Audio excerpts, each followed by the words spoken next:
আজ সকালে চা বানাতে গিয়ে দেখি ছেলে আমার চায়ের কাপে সাদা পাউডার মিশিয়ে দিয়েছে এবং বলল, মা, এটা খেলে তুমি চিরকাল আমার হয়ে থাকবে। সকালে উঠে চা বানাচ্ছিলাম, ছেলে এসে বলল, মা, আজ আমি তোমার জন্য বিশেষ চা বানিয়েছি। কাপে দুধ চিনির সাথে অদ্ভুত সাদা পাউডার দেখলাম, জিজ্ঞেস করলাম, এটা কি? সে রহস্যময় হেসে বলল, প্রেমের ওষুধ। আমি চমকে উঠলাম। সে বলল, চিন্তা করো না মা, এটা বেশ নয়, এটা এমন একটা জিনিস যা খেলে তুমি আমাকে ভুলতে পারবে না। আমি কাপ নামিয়ে রাখলাম। সে জোর করে আমার হাতে তুলে দিল। মা, তুমি তো জানো আমি তোমার ক্ষতি করব না। আমি বললাম, এটা কি? বল সত্যি। সে বলল, ভালোবাসার ওষুধ, খেলে তুমি আমাকে স্বামী হিসেবে দেখবে। আমি কাপ ছুঁড়ে ফেলে দিলাম। মেঝে চা ছড়িয়ে গেল। সে আমার হাত ধরে বলল, মা, আমি তোমাকে ভালোবাসি। এই রান্নাঘরে আমরা নতুন জীবন শুরু করি। তুমি আমার স্ত্রী হও। গ্যাসের নীল শিখা এখনও জ্বলছিল। এই গল্পটি সম্পূর্ণ শুনলে আপনাদের পানি অটোমেটিক বের হয়ে যাবে, সো যত দ্রুত সম্ভব হাতের কাছে টিস্যু নিয়ে বসে পড়ুন। বিছানার চাদর যেন নষ্ট না হয় সেটা সম্পূর্ণ খেয়াল রাখার অনুরোধ জানিয়ে গল্পটি এখন শুরু করব। তার আগে সর্বশেষ অনুরোধ, দয়া করে এমন পানি বের করার গল্প নিয়মিত শুনতে আমাদের চ্যানেলটি সকলেই সাবস্ক্রাইব করুন। ধন্যবাদ। হ্যালো বন্ধুরা, আমার নাম মিতালি দেব। আমার বয়স ৩৯ বছর। আমার স্বামীর নাম সুদীপ্ত দেব, বয়স ৪২ বছর। আমাদের ২ সন্তান, শাইন আর রিমা। শাইন ১৮ বছর বয়সী, কলেজে পড়ে। রিমা ১০ বছর বয়সী, স্কুলে যায়। আজকের ঘটনাটা এতটাই অবিশ্বাস্য যে এখনও বিশ্বাস করতে পারছি না, কিন্তু সত্যি ঘটনাটা ঘটেছে আমাদের পুরানো বাড়িতে, যেই বাড়িটা আমরা সবেমাত্র কিনেছি। গত সপ্তাহে আমরা কলকাতার পুরানো এলাকায় একটা বাড়ি কিনলাম। বাড়িটার বয়স প্রায় ১০০ বছর। সুদীপ্ত তো বলল, এই বাড়িতে থাকলে আমাদের টাকা খুব বাঁচবে। আমি রাজি হলাম, কারণ বাড়িটা দেখতে খুবই সুন্দর। কিন্তু একটা ব্যাপার আমার মনে সন্দেহ ছিল, এত সুন্দর বাড়ি এত কম দামে কেন বিক্রি হচ্ছে? বাড়িতে ওঠার প্রথম দিন থেকেই আমি অদ্ভুত কিছু জিনিস লক্ষ্য করতে লাগলাম। রাতের বেলা দোতলা থেকে কারো হাঁটার শব্দ আসত, কিন্তু দোতলায় কেউ নেই। শায়েন আর রিমা আমার সাথেই একতলায় ঘুমায়। সুদীপ্ত তো অফিস থেকে দেরিতে ফিরে আসে। একদিন রাত প্রায় ১১টার দিকে আমি রান্নাঘরে পানি খেতে গিয়েছিলাম। হঠাৎ দেখি দোতলা থেকে একটা মেয়ের গান গাওয়ার আওয়াজ আসছে। গানটা ছিল পুরানো দিনের, যেমন আমার ঠাকুমা গাইত। আমি চুপচাপ সিঁড়ি দিয়ে ওপরে গেলাম, কিন্তু দোতলায় পৌঁছেই দেখি কেউ নেই, সব রুম ফাঁকা। পরের দিন সকালে শায়েনকে জিজ্ঞেস করলাম, তুই কি রাতে কোনো গান শুনতে পেয়েছিস? সে বলল, না মা, আমি তো গভীর ঘুমেছিলাম। রিমাকেও জিজ্ঞেস করলাম, সে বলল, মা, আমি কিছুই শুনিনি। ৩ দিন পর আবার একই রকম ঘটনা। এইবার আমি সুদীপ্তকে বললাম। সে বলল, মিতালি, তুমি হয়তো কোনো স্বপ্ন দেখেছ। নতুন বাড়িতে এসে মানুষের মন অস্থির থাকে। আমি তার কথায় একটু শান্তি পেলাম, কিন্তু সেই রাতেই ঘটল সবচেয়ে অদ্ভুত ঘটনা। রাত ২টার দিকে হঠাৎ আমার ঘুম ভেঙে গেল। দেখি শায়েন আমার পাশে বসে আছে, তার চোখে একটা অদ্ভুত চাহানি। আমি বললাম, কি হয়েছে বাবা, তুমি এখনও জেগে আছো কেন? শায়েন আমার দিকে তাকিয়ে বলল, মা, তুমি জানো আমি তোমাকে কতটা ভালোবাসি? আমি বললাম, হ্যাঁ বাবা, আমিও তোমাকে অনেক ভালোবাসি, কিন্তু এখন? ঘুমাও, কাল তোমার কলেজ আছে। শায়েন আমার হাত ধরে বলল, মা, আমার একটা কনফেশন আছে। আমি তোমার প্রেমে পড়েছি। না, মানে মায়ের ভালোবাসা নয়, আমি তোমাকে একজন নারী হিসেবে ভালোবাসি। আমি চমকে উঠলাম। বললাম, শায়েন, তুমি কি বলছো? তুমি কি ভালো আছো? সে বলল, মা, আমি একদম ঠিক আছি। আমি শুধু সত্যি কথা বলছি। তুমি এত সুন্দর, এত আকর্ষণীয়। আমি চাই তুমি আমার হও। আমি তাড়াতাড়ি উঠে বসলাম। বললাম, শায়েন, তুমি কি বলছো? আমি তোমার মা, তুমি আমার ছেড়ে। এসব কি অর্থহীন কথা বলছো? শায়েন আমার কাছে আরও কাছে এসে বলল, মা, আমি জানি এটা অস্বাভাবিক, কিন্তু আমি আর পারছি না। প্রতিদিন তোমাকে দেখে আমার মন অস্থির হয়ে যায়। আমি চাই তুমি বাবাকে ছেড়ে আমার সাথে চলে যাও। আমি তার কপালে হাত দিয়ে দেখলাম জ্বর আছে কিনা। জ্বর নেই। তার চোখে একটা অন্যরকম চাহানি, একদম চেনা যাচ্ছে না শাইন। হঠাৎ আমার মনে হলো, এটা শায়েন নয়, এটা অন্য কেউ। আমি বললাম, তুমি কে? শায়েন কোথায়? তখন শায়েনের কণ্ঠস্বর বদলে গেল, একটা মেয়ের কণ্ঠস্বর হয়ে গেল। সে বলল, আমি অপর্ণা, এই বাড়ির আগের বাসিন্দা। আমি ৬০ বছর আগে এখানেই মৃত্যুবরণ করেছি। আমি ভয়ে কাঁপতে লাগলাম। বললাম, তুমি কে? তুমি আমার ছেলের সাথে কি করেছ? অপর্ণা সায়নের গলায় বলল, আমি কিছু করিনি। আমি শুধু তোমার ছেলের শরীর ব্যবহার করছি। আমার একটা ইচ্ছে আছে যেটা আমি পূরণ করতে চাই। আমি বললাম, কি ইচ্ছে? তুমি আমার ছেলেকে ছেড়ে দাও। অপর্ণা বলল, আমি জীবদশায় প্রেম করতে পারিনি। আমার প্রেমিক আমাকে ছেড়ে চলে গিয়েছিল। আমি চাই তুমি আমার প্রেমিক হও। আমি তোমার ছেলের শরীর দিয়ে তোমার সাথে প্রেম করব। আমি চিৎকার করে উঠলাম। সুদীপ্ত আর রিমা ঘুম থেকে উঠে আমার ঘরে ছুটে এলো। সুদীপ্ত বলল, কি হয়েছে? কেন চিৎকার করছ? আমি শাইনের দিকে তাকিয়ে দেখি সে স্বাভাবিক হয়ে গেছে। তার চোখে আবার আগের মতো চাহনি। সে বলল, মা, কি হয়েছে? তুমি কেন চিৎকার করছ? আমি বুঝলাম অপর্ণা চলে গেছে। আমি সুদীপ্তকে সব কথা বললাম। সুদীপ্ত প্রথমে বিশ্বাস করল না, কিন্তু পরের দিন আবার একই ঘটনা ঘটল। এইবার অপর্ণা রিমার শরীরে ভর করল। রিমা রাতে আমার কাছে এসে বলল, দিদি, আমি তোমার সাথে খেলতে চাই। আমরা বিয়ে বিয়ে খেলি। তুমি কোণে হবে আর আমি বর হব। আমি বুঝলাম এটাও অপর্ণা। আমি বললাম, অপর্ণা, তুমি কেন আমার বাচ্চাদের কষ্ট দিচ্ছ? তুমি যা চাও আমাকে বলো। অপর্ণা রিমার গলায় বলল, আমি চাই তুমি আমাকে ভালোবাসো। আমি ১০০ বছর ধরে এই বাড়িতে একা আছি। কেউ আমাকে ভালোবাসে না। আমার মনে দয়া হলো। আমি বললাম, অপর্ণা, আমি তোমাকে ভালোবাসি, কিন্তু আমার বাচ্চাদের কষ্ট দিও না। তুমি কি চাও? অপর্ণা বলল, আমি চাই তুমি আমার সাথে থাক, আমার সাথে কথা বলো, আমার সাথে খেলো। আমি অনেক একা। আমি বললাম, ঠিক আছে, আমি তোমার সাথে কথা বলবো, কিন্তু তুমি আমার বাচ্চাদের শরীরে ভর করবে না। অপর্ণা রিমার শরীর ছেড়ে চলে গেল। রিমা স্বাভাবিক হয়ে গেল। পরের দিন থেকে প্রতি রাতে আমি দোতলায় গিয়ে অপর্ণার সাথে কথা বলতাম। সে আমাকে তার জীবনের গল্প বলত। সে বলল, সে ছিল একজন ধনী ব্যবসায়ীর মেয়ে। তার নাম ছিল অপর্ণা সেন। সে প্রেম করত একজন গরিব ছেলের সাথে, কিন্তু তার বাবা সেই বিয়েতে রাজি হয়নি। তারপর সেই ছেলে অন্য মেয়েকে বিয়ে করে। অপর্ণা অনেক কষ্ট পেয়ে একদিন নিজের ঘরে মারা যায়। আমি তার কষ্টের কথা শুনে অনেক দুঃখ পেলাম। আমি তাকে বললাম, অপর্ণা, তুমি এখনও ভালোবাসা খুঁজে পাবে। তুমি এই দুনিয়া ছেড়ে চলে যাও, তোমার আত্মা শান্তি পাক। অপর্ণা বলল, না, আমি যেতে পারবো না। আমি এই বাড়িতে আটকা পড়েছি। আমার ভালোবাসার ইচ্ছে পূরণ না হলে আমি যেতে পারবো না। আমি ভাবলাম কি করা যায়। তারপর আমার একটা আইডিয়া এলো। আমি বললাম, অপর্ণা, তুমি কি চাও আমি তোমার জন্য একটা ছেলের সন্ধান করি? তুমি তার সাথে প্রেম করতে পারো। অপর্ণা খুশি হয়ে বলল, সত্যি? তুমি আমার জন্য একজন প্রেমিক খুঁজে দেবে? আমি বললাম, হ্যাঁ, আমি চেষ্টা করব। পরের দিন আমি আমার প্রতিবেশী সুনন্দাদির সাথে কথা বললাম। সুনন্দাদি বলল, তোমার বাড়িতে ভূত আছে? আমি বললাম, হ্যাঁ, কিন্তু সে খারাপ ভূত নয়, সে শুধু প্রেম খোঁজে। সুনন্দাদি বলল, আমার এক জানা আছে, তার নাম রঞ্জন। সে একজন তান্ত্রিক। সে ভূত প্রেতের সাথে কথা বলতে পারে। তুমি চাইলে তাকে ডেকে আনতে পারি। আমি বললাম, হ্যাঁ, তাকে ডেকে আন। পরের দিন রঞ্জনবাবু এলেন। তিনি একজন মধ্যবয়সী ভদ্রলোক। তিনি আমাদের বাড়ির চারিদিকে ঘুরে দেখলেন। তারপর বললেন, এই বাড়িতে একটা মেয়ে আত্মার বাস। তার নাম অপর্ণা। সে প্রেমের জন্য কান্নাকাটি করছে। আমি অবাক হয়ে বলতাম, আপনি কিভাবে জানলেন?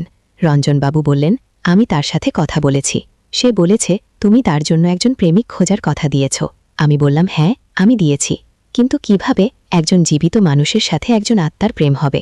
রঞ্জনবাবু বললেন, এটা সম্ভব, কিন্তু এর জন্য একটা বিশেষ পূজা করতে হবে, আর একজন পুরুষ লাগবে যে অপর্ণাকে ভালোবাসবে। আমি বললাম, কিন্তু কোথায় পাবো এমন একজন পুরুষ? রঞ্জনবাবু হেসে বললেন, আমি আছি না, আমি অপর্ণাকে ভালোবাসতে পারি। আমিও অনেকদিন একা। আমার স্ত্রী মারা গেছে 5 বছর আগে। আমি অবাক হলাম। বললাম, আপনি একজন আত্মাকে ভালোবাসবেন? রঞ্জনবাবু বললেন, ভালোবাসার কোন বাধা নেই। জীবিত কিংবা মৃত সবার ভালোবাসা পাওয়ার অধিকার আছে। সেই রাতে রঞ্জনবাবু আমাদের বাড়িতে থেকে গেলেন। তিনি দোতলায় গিয়ে অপর্ণার সাথে কথা বললেন। আমি নিজ থেকে শুনতে পেলাম তারা কথা বলছেন। অপর্ণা খুব খুশি লাগছিল। পরের দিন সকালে রঞ্জনবাবু বললেন, অপর্ণা আমার প্রস্তাবে রাজি হয়েছে। আমরা আজ রাতেই বিয়ে করব। তবে এটা একটা বিশেষ বিয়ে। আমি জীবিত থাকব, কিন্তু অপর্ণার সাথে আত্মিকভাবে সংযুক্ত হয়ে যাব। সেই রাতে একটা অদ্ভুত বিয়ের অনুষ্ঠান হল। রঞ্জনবাবু মন্ত্র পড়লেন। হঠাৎ ঘরে একটা সুগন্ধ ছড়িয়ে গেল। আমরা অনুভব করলাম যেন অপর্ণা খুশিতে নাচছে। বিয়ের পর থেকে আমাদের বাড়িতে আর কোনো অস্বাভাবিক ঘটনা ঘটেনি। রঞ্জনবাবু প্রতিদিন এসে অপর্ণার সাথে সময় কাটান।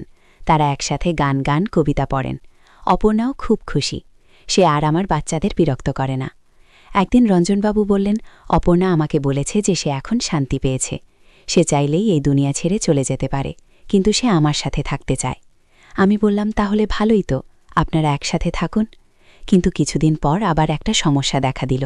অপর্ণা জানাল যে সে একটা বাচ্চা চায়, কিন্তু একজন আত্মার কিভাবে বাচ্চা হবে? রঞ্জনবাবু অনেক গবেষণা করার পর বললেন, এটাও সম্ভব, কিন্তু এর জন্য একটা জীবিত নারীর শরীর ব্যবহার করতে হবে। অপর্ণা সেই নারীর শরীরে ভর করে বাচ্চা নেবে। আমি ভয় পেয়ে বললাম, কিন্তু কে দেবে তার শরীর? অপর্ণা সরাসরি আমার কানে বলল, মিতালি, তুমি আমাকে সাহায্য করবে, আমি তোমার শরীর ব্যবহার করে একটা বাচ্চা নিতে চাই। আমি বললাম, না অপর্ণা, এটা সম্ভব নয়, আমার নিজের স্বামী আছে, বাচ্চা আছে। অপর্ণা কান্নাকাটি করতে লাগল। সে বলল, প্লিজ মিতালি, আমি তোমাকে অনেক কষ্ট দিইনি, আমি শুধু 9 মাস তোমার শরীর ব্যবহার করব। আমি বিদায় পড়ে গেলাম। একদিকে অপর্ণার প্রতি দয়া, অন্যদিকে নিজের পারিবারিক জীবনের ব্যাপার। সুদীপ্তকে সব বলার পর সে বলল, মিতালি, এটা তোমার সিদ্ধান্ত, তুমি যা ভালো মনে করো তাই করো, আমি তোমার পাশে আছি। শেষ পর্যন্ত আমি রাজি হলাম। আমি ভাবলাম, অপর্ণা আমাদের এত সাহায্য করেছে, এখন আমিও তার সাহায্য করব। রঞ্জনবাবু একটা বিশেষ অনুষ্ঠান করলেন। সেই রাতে অপর্ণা আমার শরীরে ভর করল। আমি অনুভব করলাম যে না, আমার মধ্যে আরেকজন আছে। 9 মাস পর অপর্ণার একটা ছেলে হল। বাচ্চাটাকে দেখতে একদম রঞ্জনবাবুর মতো। অপর্ণা খুব খুশি হল। সে বলল, এখন আমার সংসার পূর্ণ হয়েছে। কিন্তু এখানেই শেষ নয়, বাচ্চাটার মধ্যেও অদ্ভুত ক্ষমতা আছে। সে জন্মের পর থেকেই কথা বলতে পারে, আর সে ভবিষ্যতের কথা বলতে পারে। একদিন বাচ্চাটা আমাকে বলল, মিতালি আন্টি, আপনার বিপদ আসছে, আপনি সাবধান থাকবেন। আমি অবাক হয়ে বললাম, কি বিপদ? বাচ্চাটা বলল, আপনার স্বামী একটা দুর্ঘটনায় পড়বে, কিন্তু আমি তাকে বাঁচিয়ে দেব। পরের সপ্তাহে সুদীপ্তর সত্যি একটা অ্যাক্সিডেন্ট হওয়ার কথা ছিল, কিন্তু সেই দিন সকালে বাচ্চাটা অপর্ণার কাছে বলল, মা, বাবাকে আজ অফিসে যেতে দিও না, আজ তার খুব বিপদ। অপর্ণা আমাকে বলল, মিতালি, সুদীপ্তকে আজ ঘরে রাখো, বাচ্চা বলেছে আজ তার বিপদ আছে। আমি সুদীপ্তকে বললাম। সুদীপ্ত প্রথমে রাজি হল না, কিন্তু শেষ পর্যন্ত আমার কথায় ঘরেই থেকে গেল। সন্ধ্যায় খবর এলো যে সুদীপ্তর অফিসের সামনে একটা বড় দুর্ঘটনা হয়েছে। একটা ট্রাক একটা বাসের সাথে ধাক্কা লেগে অনেকে আহত হয়েছে। সুদীপ্ত যে সময় অফিস থেকে বেরোত, ঠিক সেই সময়ই দুর্ঘটনা হয়েছিল। আমরা সবাই বুঝলাম যে বাচ্চাটা সত্যিই ভবিষ্যৎ দেখতে পারে। অপর্ণা আর রঞ্জনবাবু খুব গর্বিত হলেন, কিন্তু বাচ্চার এই ক্ষমতার জন্য আমাদের আরও সমস্যা হতে লাগল। পাড়ার লোকজন জানতে পেরে আমাদের বাড়িতে ভিড় করতে লাগল। সবাই বাচ্চার কাছে তাদের ভবিষ্যৎ জানতে চাইল। একদিন বাচ্চা আমাকে বলল, মিতালি আন্টি, আমাদেরই বাড়ি ছেড়ে চলে যেতে হবে, এখানে আরও ভূত আসছে। আমি চমকে উঠলাম, বললাম, আরও ভূত? বাচ্চা বলল, হ্যাঁ, আমাদের খবর শুনে অন্য এলাকার ভূতরাও এখানে আসতে চায়, তারা সবাই প্রেম করতে চায়, বিয়ে করতে চায়। সত্যি পরের দিন থেকে আমাদের বাড়িতে আরও অদ্ভুত ঘটনা ঘটতে লাগল। রাতে আরও অনেক আত্মার কণ্ঠস্বর শোনা যেত। তারা সবাই আমার কাছে এসে এসে বলত, মিতালি, আমাদেরও সাহায্য কর, আমরাও প্রেম করতে চাই। আমি অপর্ণাকে বললাম, এখন কি করব? এত আত্মার দেখাশোনা আমার পক্ষে সম্ভব নয়। অপর্ণা বলল, মিতালি, তুমি চিন্তা করো না, আমি একটা সমাধান বের করব। পরের দিন অপর্ণা আমাকে বলল, আমি সব আত্মাদের সাথে কথা বলেছি, তারা সবাই একসাথে একটা বট বিয়ের অনুষ্ঠান করতে চায়, আমি তাদের পার্টনার খুঁজে দেব। আমি বললাম, কিন্তু এত পার্টনার কোথায় পাবে? অপর্ণা বলল, আমি জানি এমন কিছু মানুষের কথা যারা একা আছে আর তারা এই ধরনের অভিজ্ঞতা চায়। পরের সপ্তাহে আমাদের বাড়িতে একটা বিশাল অনুষ্ঠান হল। রঞ্জনবাবুর অনেক বন্ধু এলো, তারা সবাই তান্ত্রিক, তারা জানো কিভাবে আত্মাদের সাথে যোগাযোগ করতে হয়। সেই রাতে মোট 7টা বিয়ে হল, 7 জন মানুষ 7টা আত্মার সাথে বিয়ে করল। পুরো বাড়িটা খুশিতে ভরে গেল, কিন্তু এই খুশির মধ্যেও একটা সমস্যা ছিল। এত আত্মা একসাথে থাকার কারণে বাড়িটায় অদ্ভুত শক্তি জমা হতে লাগল। কখনো কখনো বিদ্যুৎ চলে যেত, কখনো পানি বন্ধ হয়ে যেত। একদিন সাইন আমাকে বলল, মা, আমার মনে হচ্ছে এই বাড়িতে থাকা আমাদের জন্য ভালো নয়, এখানকার পরিবেশ অদ্ভুত হয়ে যাচ্ছে। রিমাও বলল, মা, স্কুলের বন্ধুরা আমাকে নিয়ে ঠাট্টা করে, তারা বলে আমাদের বাড়িতে ভূত থাকে। আমি বুঝলাম আমাদের সত্যিই এই বাড়ি ছেড়ে যাওয়া উচিত, কিন্তু অপর্ণাদের কি হবে? অপর্ণাকে এই কথা বলতেই সে বলল, মিতালি, তুমি চিন্তা করো না, আমরা সবাই মিলে একটা পরিকল্পনা করেছি। আমরা এই বাড়িটাকে একটা বিশেষ জায়গা বানাবো, যেখানে আত্মারা আর মানুষরা একসাথে থাকতে পারবে। আমি বললাম, কিন্তু আমাদের তো অন্য জায়গায় যেতে হবে। অপর্ণা বলল, তুমি যাও, আমরা এখানেই থাকব, কিন্তু তুমি যখন খুশি আমাদের সাথে দেখা করতে আসতে পারো। আমাদের নতুন বাড়ি খোঁজার সময় হঠাৎ একদিন এক অদ্ভুত ঘটনা ঘটল। আমি বাজার থেকে ফিরে এসে দেখি আমাদের রান্নাঘরে একজন অপরিচিত মহিলা রান্না করছেন। আমি জিজ্ঞেস করলাম, আপনি কে? আপনি এখানে কি করছেন? মহিলা হেসে বললেন, আমি সুমিত্রা, আমিও একজন আত্মা। আমি শুনেছি এই বাড়িতে আত্মারা খুব ভালো থাকে, তাই আমি এসেছি। আমি বললাম, কিন্তু আপনার জন্য তো কোনো পার্টনার নেই। সুমিত্রা বললেন, আমার কোনো পার্টনার লাগবে না, আমি শুধু একটা ভালো পরিবারের সাথে থাকতে চাই। আমি আপনাদের রান্নাবান্না করে দেব, ঘর পরিষ্কার করব। আমি অবাক হয়ে বললাম, আপনি আমাদের কাজ করে দেবেন? সুমিত্রা বললেন, হ্যাঁ, আমি জীবনে কখনো সংসার করতে পারিনি, এখন আমি আপনাদের সংসারের দেখাশোনা করতে চাই। পরের দিন থেকে সুমিত্রা আমাদের সব কাজ করে দিতে লাগল। সকালে ঘুম থেকে উঠেই দেখি রান্না হয়ে গেছে, ঘর পরিষ্কার হয়ে গেছে, কাপড় ধোয়া হয়ে গেছে। শাইন আর রিমা খুব খুশি। তারা বলল, মা, সুমিত্রা আন্টি তো খুব ভালো, উনি আমাদের অনেক সাহায্য করেন। কিন্তু আমার মনে একটা সন্দেহ ছিল, একজন আত্মা এত সব কাজ কিভাবে করে? একদিন লুকিয়ে দেখলাম যে সুমিত্রা আসলে কাজ করে না, সে অন্য আত্মাদের দিয়ে কাজ করিয়ে নেয়। আমাদের বাড়িতে এখন অনেক আত্মা আছে, যারা সবাই মিলে আমাদের কাজ করে দেয়। আমি সুমিত্রাকে এই ব্যাপারে জিজ্ঞেস করলাম। সে বলল, মিতালি, আমি তো মিথ্যা বলিনি, আমি বলেছিলাম আমি কাজ করব, আমি কাজ করাচ্ছি তো। আমি হেসে ফেললাম, বুঝলাম যে আত্মারাও মানুষের মতোই চালাক। এরই মধ্যে আমাদের নতুন বাড়ির খোঁজ পাওয়া গেল। এটা একটা ছোট অ্যাপার্টমেন্ট, কিন্তু পরিচ্ছন্ন আর শান্ত জায়গা। বিদায়ের দিন অপরা আর সব আত্মারা আমাদের বিদায় দিতে এলো। অপর্ণা কাঁদতে কাঁদতে বলল, মিতালি, তুমি আমাদের ভুলে যেও না, তুমি না থাকলে আমাদের এত খুশি হওয়া হতো না। আমিও কেঁদে ফেললাম, বললাম, অপর্ণা, তোমরা আমাদের জীবনে এমন একটা অভিজ্ঞতা দিয়েছ যেটা আমরা কখনো ভুলব না। রঞ্জনবাবু বললেন, মিতালি, আপনি চাইলে আমাদের সাথে যোগাযোগ রাখতে পারেন, আমাদের বাচ্চাও আপনাকে মিস করবে। বাচ্চাটা আমার কাছে এসে বলল, মিতালি আন্টি, আমি ভবিষ্যতে দেখেছি যে আপনার আরও একটা বাচ্চা হবে, আর সেই বাচ্চাটা আমার মতোই বিশেষ ক্ষমতা নিয়ে জন্মাবে। আমি চমকে উঠলাম, বললাম, তুমি কি বলছো? বাচ্চা বলল, আপনি অপর্ণা মায়ের শরীর ব্যবহার করার সময় আপনার মধ্যে কিছু আত্মিক শক্তি ঢুকে গেছে, সেই শক্তির প্রভাবে আপনার পরের সন্তানও বিশেষ হবে। নতুন বাড়িতে যাওয়ার ৩ মাস পর আমি বুঝলাম যে আমি সত্যিই গর্ভবতী। ডাক্তার বলল, এটা একটা মেয়ে সন্তান। ৯ পর আমার একটা মেয়ে হল। আমরা তার নাম রাখলাম অনন্যা। জন্মের পর থেকেই অনন্যার মধ্যে অদ্ভুত কিছু ব্যাপার লক্ষ্য করা গেল। সে খুব কম কাঁদে, সবসময় হাসে, আর তার চোখে একটা অন্যরকম জ্ঞানের আলো। যখন অনন্যার বয়স ৬ মাস, একদিন সে হঠাৎ কথা বলে উঠল, আমি তোমাকে চিনি মা, আমি জানি আমি কেমন করে এসেছি। আমি অবাক হয়ে বললাম, তুমি কি বলছো অনন্যা? অনন্যা বলল, আমি জানি অপর্ণা দিদির কথা, আমি জানি রঞ্জনবাবুর কথা, আর আমি এটাও জানি যে আমার একটা আত্মিক ভাই আছে। সত্যিই পরের দিন অপর্ণার বাচ্চা আমাদের নতুন বাড়িতে এলো। সে আর অনন্যা দেখা মাত্রই একে অপরকে চিনে ফেলল। অপর্ণার বাচ্চা বলল, অনন্যা বোন, আমি জানতাম তুমি আসবে, আমি তোমার জন্য অপেক্ষা করছিলাম। অনন্যা বলল, দাদা, আমিও তোমার জন্য অপেক্ষা করছিলাম, এখন আমরা দুজন মিলে অনেক কাজ করব। আমি জিজ্ঞেস করলাম, কি কাজ করবে তোমরা? 2 বাচ্চা মিলে বলল, আমরা মানুষ আর আত্মাদের মধ্যে যোগাযোগ তৈরি করব। আমরা এমন একটা জগৎ বানাবো যেখানে জীবিত আর মৃত সবাই একসাথে খুশিতে থাকতে পারবে। এই কথা শুনে আমি বুঝলাম যে আমাদের জীবনে এখনও অনেক অদ্ভুত অভিজ্ঞতা বাকি আছে, কিন্তু সেগুলো সব মন্দ হবে না, হয়তো আরও সুন্দর কিছু অপেক্ষা করছে। আজ অনন্যার বয়স 5 বছর। সে স্কুলে যায়, কিন্তু অন্য বাচ্চাদের মতো নয়। সে তার সহপাঠীদের ভবিষ্যৎ বলতে পারে, তাদের মনের কথা জানতে পারে। স্কুলের শিক্ষকরা প্রথমে অবাক হয়েছিল, কিন্তু এখন তারা অনন্যাকে খুব ভালোবাসে, কারণ অনন্যা সবাইকে সাহায্য করে। গত সপ্তাহে অনন্যা আমাকে বলেছে, মা, আমাদের পুরানো বাড়িতে আবার যেতে হবে, অপর্ণা দিদির খুব দরকার আছে। আমি জিজ্ঞেস করলাম, কি দরকার? অনন্যা বলল, সেখানে একটা নতুন আত্মা এসেছে, সে খুব কষ্টে আছে, আমাদের তাকে সাহায্য করতে হবে। সুদীপ্ত বলল, মিতালি, চল আমরা একবার যাই, দেখি কি অবস্থা। গতকাল আমরা সবাই মিলে পুরানো বাড়িতে গেলাম। দেখি সেখানে এখন একটা ছোট আশ্রম হয়েছে। রঞ্জনবাবুর আরও কয়েকজন সঙ্গী এসেছেন, তারা সবাই আত্মাদের সাথে যোগাযোগ করে তাদের সমস্যার সমাধান করেন। অপর্ণা আমাকে দেখে খুব খুশি হল, বলল মিতালি, তুমি ঠিক সময় এসেছ। এখানে একটা ছোট মেয়ের আত্মা এসেছে। সে খুব ভয় পায়। তোমার অনন্যা হয়তো তার সাথে বন্ধুত্ব করতে পারবে। অনন্যা সে ছোট মেয়ের আত্মার সাথে কথা বলার পর জানা গেল যে সে একটা দুর্ঘটনায় মারা গিয়েছিল। সে তার মা বাবাকে খুব মিস করে। অনন্যা বলল, পুতুল সেই আত্মার নাম, তুমি চাইলে আমার বোন হতে পারো, আমি তোমার সাথে খেলব।